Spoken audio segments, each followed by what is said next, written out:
That happens, Paul, right? That's right, a bad it happens day. in my neighborhood all the time. The buffaloes just roam free. Thank you very much, Erica. This is our new best friend here, Clint Arthur. You can play mind games of your own and increase your wealth. He is the author of this book, The Income Doubler. He joins us again. He was on this morning earlier, and he has ways you can double your income in 6 months or less if you follow this workbook. But what we want to talk about now are the best friends that you have, the supposed best friends you have. Why do some best friends keep us from becoming rich, Clint? Well, look at your best friends and your income. Are you still making the same income year after year, and is your best friend making the same money? Add up the incomes of your best friends, divide it by the number of people, and that's your income. And how does that happen?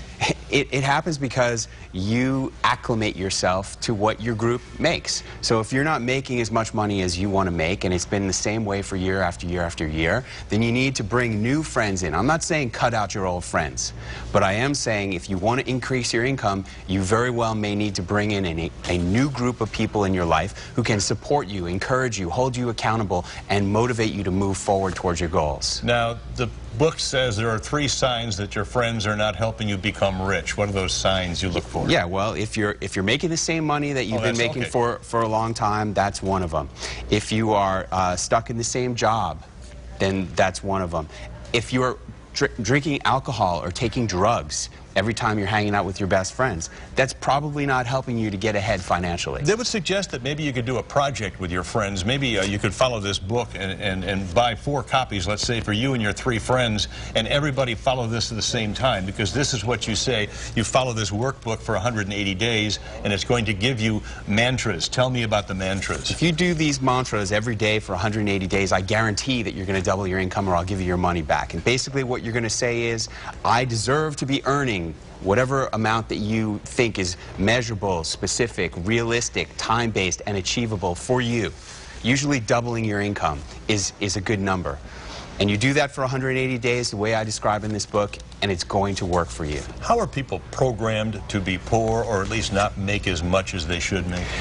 What happens is that when you are a kid, people tell you things like, you are not as cute as your father was when he was your age. People used to tell me that all the time. Or you're not as smart as your cousin Billy. And unfortunately, these well-meaning grandparents and uncles, they repeat these things and you start to believe them.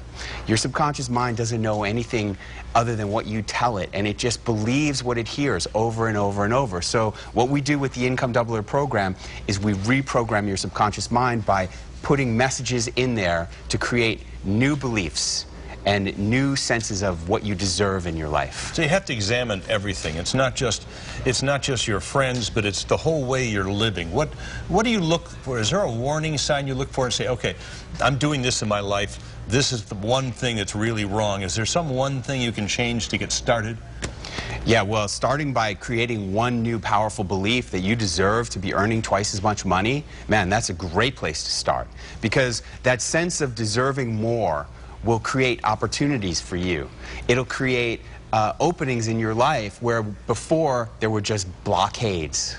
This workbook, when I've read through it, it's not a whole bunch of pages of copy that you read.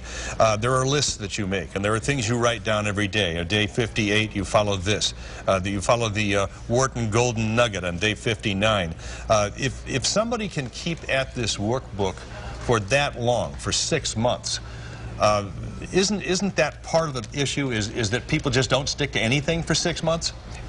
There's a key element here, and that is leadership, okay? In order to make more money, you're going to need to be a better leader. And the first person you have to lead is you. You have to lead yourself to the goal of success in your life. And with this guide helping you along, it is teaching you how to be a better leader. How'd you discover this? I was fortunate enough to have taken a seminar called Train Your Brain by Dr. Rob Irwin. He lives here in San Diego. And I took his seminar and I did exactly what he said. He said you can lose weight, you can achieve anything you want to train your brain to do. And I said, well, I'm a Wharton guy, I'm interested in money and making more money. I want to train my brain to make twice as much money. And that's exactly what I did in 6 months' time. And you talk about grooves. You talk about changing the groove that you're in. We talked about this 2 hours ago here on the program, that you really have to change the groove that you're in. Yeah, well, like I said, you've got these patterns in your brain that have been put in there by people who have repeated things, or even things that you've said, like, why do the bad things always happen to me? You say that to yourself 1,000 times, and pretty soon all you're going to get are bad things happening to you. You Clint create Arthur. these things. The book is called The Income Doubler, and it's available on the website. It's available in bookstores, and you'll have a link here on fox5.com on our website as well, telling you where you can find the book. Thanks for being with us again. My pleasure. All right. Erica? Paul, I've never met your dad, but I'm certain you're as cute as he is. You think so? He was a pretty good-looking guy. I don't know. I have no doubt about that. Yeah, he was a stud.